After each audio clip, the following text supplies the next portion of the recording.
This option to divorce, which is called delegated divorce or talaq-e-tafweed, if I'm correct, it's section 18 of the Nikkahnama. In most cases, it's usually before the Nikkahnama reaches the woman, it's struck off, usually by the Nikah registrar. And it's so unfortunate that this Nikkahnama itself is a civil contract, and for any contract, both parties should have been able to read it. So it's a problem with our, how we look at the Nikkahnama as a document, and most of us don't see it as a contract. So nobody has actually read what's in that document. The first time most women in this country see that document is just at that moment when they're about to sign it, and they have no clue what's written in that document. But even then, and in most cases, it also comes struck off.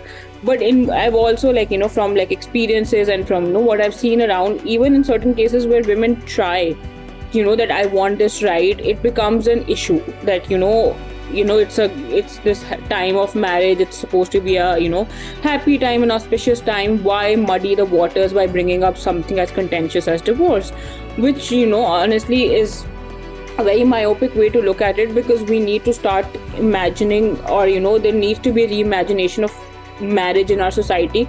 It's not we need to start looking at it as a contract, which can, and so therefore you need to have protections for both parties in it. So whenever we're in the normal course of day signing a contract, we make sure that it's a balanced document and both parties are adequately protected. But the same courtesy is not extended to women when they're signing a Nikkahnama. And I think it's also important to kind of explain what talaq-e-tafweed is, right? The divorce to right is stricken off does not mean that the women can't still obtain a divorce. They can still obtain a divorce by through khula or through the Distribution Muslim Marriage Act.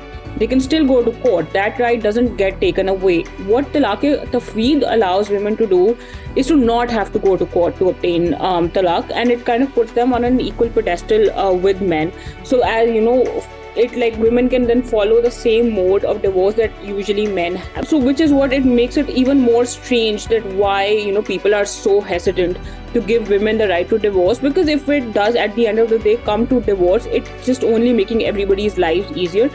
It takes burden away from our court system, and it allows things to be settled out of court as well, because you don't necessarily have to go to court to obtain a divorce. You will just send a notice to your local union council, wait for the 3-month mandatory period, and then divorce gets finalized.